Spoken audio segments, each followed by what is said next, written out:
Sebagai lanjutan dari hukum pertama dan hukum kedua Newton, sekarang kita masuk yaitu hukum ketiga Newton.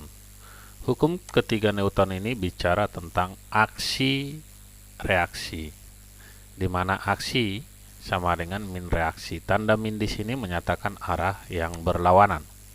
Kemudian kita buatkan, misalkan ada suatu benda diletakkan pada suatu bidang datar seperti gambar, maka gaya berat arahnya selalu menuju pusat bumi dan gaya normal arahnya adalah ke atas, di mana gaya normal ini harus selalu tegak lurus terhadap bidang. Ini selalu tegak lurus terhadap bidang penyangganya. Yang ini kita katakan gaya normal. Maka gaya ke atas harus sama dengan ke bawah aksi reaksinya, maka N sama dengan W. Kemudian seandainya ada bidang kita dorong terhadap dinding, maka dinding akan melawan nanti dengan gaya normal seperti ini. Jadi yang ini kita katakan F, gaya normalnya arahnya ke sebelah kiri. Kira-kira seperti ini gambarnya.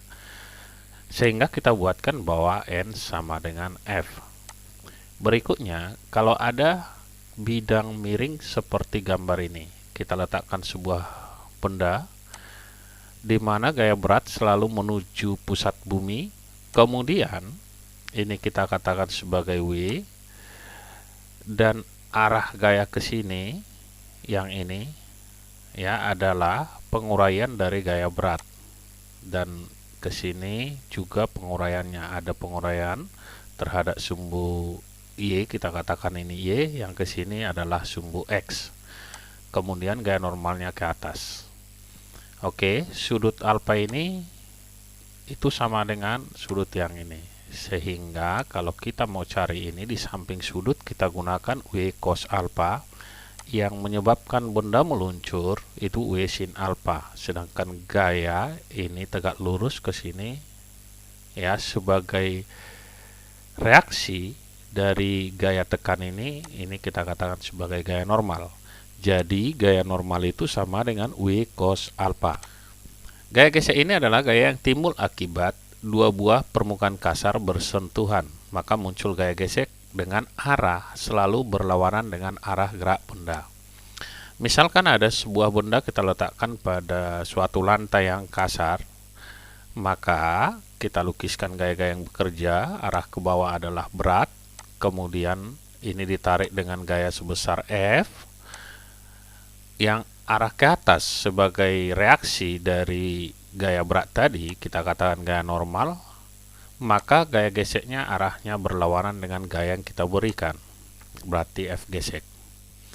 Dapat kita rumuskan gaya gesek itu adalah koefisien gesek dikali gaya normal, di mana koefisien gesek ini ada dua.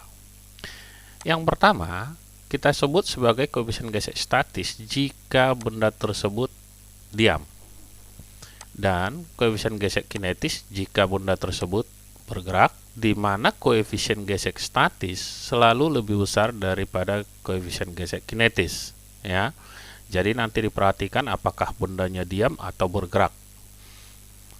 Untuk mengetahuinya selalu kita uji nanti gaya yang mana yang paling besar. Jadi dapat kita buat seperti berikut. Jika F lebih kecil dari gaya gesek, tentu benda ini diam, karena gaya yang diberi tidak mampu melewati gaya gesek. Oke, F dikurang gaya gesek tentu sama dengan 0 ya, hukum pertama Newton, benda diam. Jika nanti F sama dengan gaya gesek, benda ini tepat akan bergerak tapi belum bergerak. Kemudian jika F lebih besar dari gaya gesek, benda bergerak. Kalau benda sudah bergerak, masuk ke rumus hukum Newton yang kedua, di mana gaya yang besar dikurang yang kecil sama dengan M dikali A.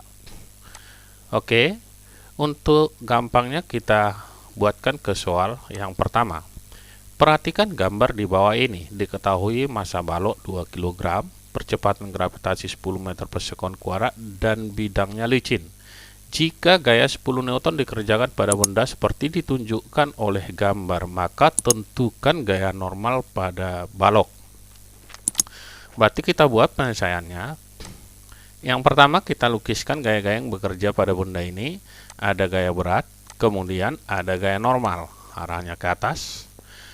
Ini ada gaya F mendorong benda, maka ini harus kita uraikan. Ini kita uraikan terhadap sumbu Y, kita katakan sebagai FY, sedangkan yang ke sini adalah Fx.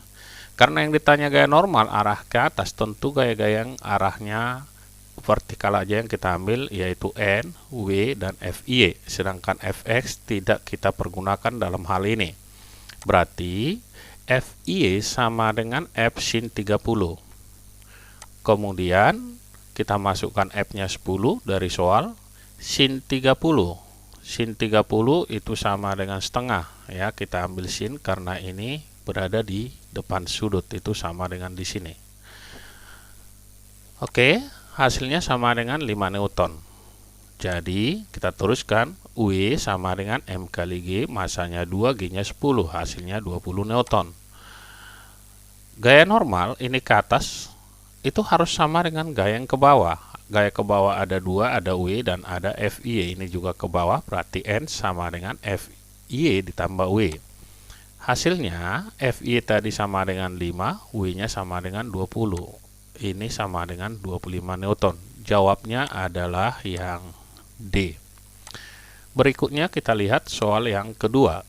Sebuah kotak bergerak dengan percepatan A dan sebuah benda bermasa M ditempelkan di depan kotak tersebut, seperti diperlihatkan gambar di bawah ini. Jika gaya gesek antara kotak dengan benda bermasa M adalah 0,4, maka percepatan A minimum agar benda bermasa M tidak jatuh adalah. Oke, penyelesaiannya kita lukiskan gaya-gaya yang bekerja pada benda. Ini gaya berat yang menyebabkan benda ini bisa jatuh, kita katakan W. Kemudian kenapa tidak jatuh? Karena ada gaya yang menahan ke atas, namanya gaya gesek. Ya, ini akibat dorongan ini menempel menekan kotak, maka kotak akan melawan dengan gaya normal. Sehingga kita buatkan N ini sama dengan M kali A. Karena hanya ini yang bekerja pada benda, maka kita tuliskan N sama dengan M dikali A. Gaya gesek yang ke atas harus sama dengan yang ke bawah. Kita tahu tadi rumus dari gaya gesek adalah koefisien gesek dikali gaya normal. Kita masukkan gaya normalnya M kali A. Hasilnya mu dikali M dikali A sama dengan M dikali G. Kita coret M-nya. Maka mu dikali A sama dengan G. Kita peroleh A sama dengan G dibagi mu. G-nya 10, mu-nya 0,4, maka sama dengan 25 meter per sekon kuadrat. Berarti jawabnya adalah yang E. Selanjutnya kita masuk ke soal nomor 3. Dalam soal nomor 3 dikatakan dua buah benda A dan B masing-masing masanya 4 kg dan 6 kg. Digantung menggunakan sutas tali yang dihubungkan melalui katrol licin seperti tampak pada gambar. Jika koefisien gesek kinetis sama dengan 0,2, maka percepatan yang dialami oleh benda tersebut adalah berapa? Oke, penyelesaiannya yang pertama kita lukiskan dulu gaya-gaya yang bekerja pada A. Ini adalah berat A, kemudian yang menyebabkan A meluncur mengikuti bidang miring ini kita katakan sebagai WA sin 37 karena sudutnya 37. Kemudian gaya atas bawah ini adalah gaya normal ke atas ke sini adalah WA cos 37 dan ini gaya normal. Kemudian yang ini berat B. Kita buat masing-masing WA sama dengan MA kali G. MA-nya 4, G-nya 10 sama dengan 40 Newton. Kemudian WB, MB kali G 6 kali 10 sama dengan 60 Newton. Sekarang kita lihat, kita uji kemana gerak benda bergerak sebelum kita tentukan gaya gesek. Karena gaya gesek selalu berlawanan dengan arah gaya yang paling besar. Kita carikan WA sin 37 yang arah ke kiri, berarti 40 kali 0,6 sama dengan 24 Newton. Sedangkan yang ke kanan gayanya adalah 60 Newton. Tentu ini bergerak ke sebelah kanan, turun di sebelah sini. Berarti gaya gesek arahnya ke sebelah kiri, kita katakan F gesek. Kita cari dulu gaya normal, di mana gaya normal itu adalah WA cos 37. WA-nya tadi sama dengan 40 Newton, cos 37 0,8, berarti 40 kali 0,8 sama dengan 32 Newton. Maka gaya gesek bisa kita cari dengan rumus mu k dikali gaya normal. Hasilnya sama dengan koefisien gesek kinetisnya 0,2 kali gaya normalnya 32 sama dengan 6,4 Newton. Maka besar percepatan WB dikurang WA. Ya, ini WB yang besar dikurang yang kecil arahnya ke sini. WA sin 37 dikurang gaya gesek per MA ditambah dengan MB.